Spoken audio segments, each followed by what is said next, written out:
Y'all know what's funny? Well, me, I'm actually always finding a reason to laugh at something. There's so much stuff I can laugh at throughout the day.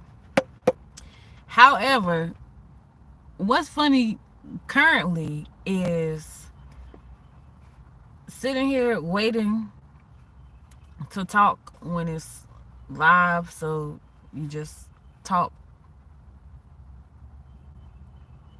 But it's funny doing it because you watch people videos and they be like, "Oh, I'm not gonna waste your time," after they wasted how many seconds before people got on.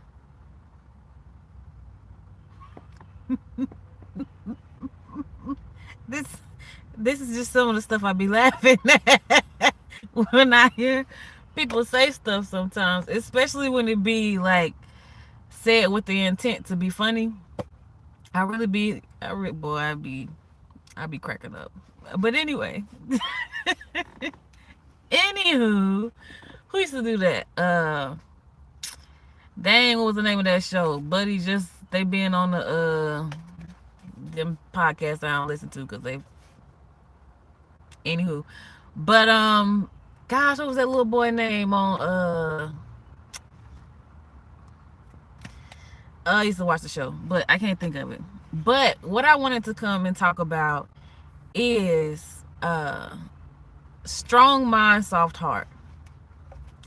And if I could sum up just life as it has been concerning dealing with so many trials and tribulations that come, if I would sum up everything and give someone advice on how to navigate through their own trials, tribulations, and struggles, right? It would be, hello, it would be strong mind, soft heart. That's it. Strong mind, soft heart. Because when you go through different trials, when you go through different tribulations, right? It's easy to allow your heart to be hardened. And ultimately, the devil, the enemy, benefits from you having a hardened heart. And it is different from being able to, one, correct or check somebody if you need to, and still having a soft heart versus just being outright nasty and vindictive for no real solid reason, etc., etc. Right? It's a difference between the two. I know for a fact that you can check or correct a situation or a person um, without having a hardened heart. But I also know that it can be easy to sometimes allow your heart to become hardened because of all of the different things that you are dealing with. And so, one of the best things that you can do for yourself is to establish a strong mind while maintaining a soft heart. And at times throughout this process for me, I know that I've had moments where my heart was hardened. I'll be looking at people sometimes like, man, forget these people. Like, so what? Like, it's easy to do that when you're constantly receiving uh criticisms or people just being outright nasty and they don't even have a legit reason to be nasty. They just show it to be nasty because they feel like it's going to give them some type of imaginary strength that doesn't come from being nasty, doesn't come from being vile, doesn't come from manipulating people. It doesn't come from uh just being ugly. And a lot of people think that they're pretty because they've done all of this outer cosmetic work, or they are just naturally a beautiful individual, right? But beauty stems from the inside. It's an internal work. And true beauty on the inside, it naturally resonates on the outside. What do I mean? You could be looking like crap, and crap by today's standards is not wearing the latest brands, but of course people have just found out that the latest brands are really still, I ain't gonna say crap, but crap, because they were cheap. They're not expensive. They just put an expensive tag on it. And that's sometimes exactly how people show up. They look well kept, well maintained, expensive on the outside, but they were cheaply made. That's a word. Woo! Ooh, that wasn't me. That's a word. They look expensive on the outside, but are cheaply made. And it's a lot of that in the world. It's so much of that in the world. So many people do so much work to show up as XYZ, or to appear as if they have all of these things together, or they feel like because I've checked these boxes that, I've obtained success, or this is how I'm supposed to act or present myself, because this is how the world does it. And when you allow, excuse me, hiccups, y'all. I just had some of this lemonade from Aldi. It's actually really good. It is organic strawberry lemonade. It's pretty good. It was like $2, I think. But anywho, when you allow yourself to be conditioned so much by the world standards, you end up being cheaply made. The price that God paid for us is expensive. It was very, very expensive in its quality. It was the supreme cost that any person can make for someone else, right? And God did that for us because He believes that we are worth that cost. He believed that we were worth that sacrifice. And oftentimes, when we don't fill our minds with what God says about us, how God feels about us, what God is desiring for us, and we fill it with what the world says we should be, what the world desires of us, what the world, how the world wants to mold us, right? Then we end up being cheaply made. And we also end up with weak minds, right? Weak mental spaces, because our minds become flighty based off what's the current trend, right? So we don't have solid foundation because we're constantly jumping, trying to meet the next trend. Oh, this is the current trend, so I gotta jump now and do this. Oh, this is the new trend, so I gotta jump now and do that. Oh, this is the new thing to have, so now I gotta jump now to do that. But what's the true foundation? Especially when some of the trends, right, are outside of how God says we should show up or present ourselves as His children. And so our minds end up becoming weak, even though we feel like because we are staying in step with what's going on, what's current, that we have strong minds, we have strong fortitude, that we are equipped to do what needs to be done. And I'm not saying doing those things has you ill prepared to do what needs to be done, because that's not always the case, right? However, when you're navigating different trials and tribulations, and you realize that this whole time you've been a person who does all of these things on the outside to please man,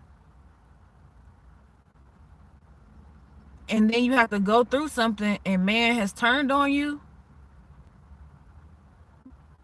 you end up being easily broken. And so the best thing you could do for your children is to equip them with a strong mind and a soft heart. And a strong mind and a soft heart does not mean that you are going to allow people to just play with your emotions, or to disrespect you, or to minimize what you bring to the table. It doesn't mean that you are going to ultimately be a pushover, but it means that even when you get pushed, you have the ability to say, you know what, I might have been pushed, but I can still stand firm. I might not have appreciated or liked what X, Y, and Z was, or what Sam did, right? I might not appreciate what Sam did, but I can remove Sam and still keep my heart soft. I can remove Sam and know that because I've built my foundation on what and who God says I am, that my mind is equipped to be able to continue to move forward. And going through these different trials and tribulations, especially with the economy being as it is, you have to have a strong mind and a soft heart. And the reason having a soft heart is so important is because that's what God looks at. God looks at our heart. And so ultimately, it doesn't matter how the Philistines treat you, right? Unless you're Samson, and then Samson went off for the smoke. Samson went and got his. Samson ain't play that. But don't be like Samson. That's funny. Unless God tells you to be so, okay? Whoo, that's hilarious. Listen. Where y'all think Samson ended up? Because I really want to know. But listen, you got to be able to still have a soft heart, because you can't help how people choose to show up in the world, but you can control and help how you show up in the world. And so the world will tell you that you have to be cookie cutter because everybody else is cookie cutter. And God didn't create you to be cookie cutter. When God was creating and establishing us, He gave us all unique differences, all unique abilities, all unique skills and heart postures and mindsets. All of us are uniquely and wonderfully made. And if you allow yourself to absorb so much of what the world will spew on you, one, that's going to weaken your mind, and two, is going to harden your heart. So in the process of maintaining and establishing a strong mind but a soft heart, you have to be able to hear what people say, but not absorb what people say, not carry what people say. Because they're going to be, there's what, 8 or 6 billion people in the world. It's a lot of people that have a lot of opinions concerning you. You might not have even done nothing to them, but they're going to have their opinions. But you don't have to carry their opinions. And so if you are able to establish a strong mind and maintain a soft heart, it'll help you navigate all of the storms that you're going to come in contact with, that you might endure in this lifetime. And so by doing that, by training your kids up to have a strong mind and a soft heart, you ultimately prepare them to be able to survive whatever might come their way.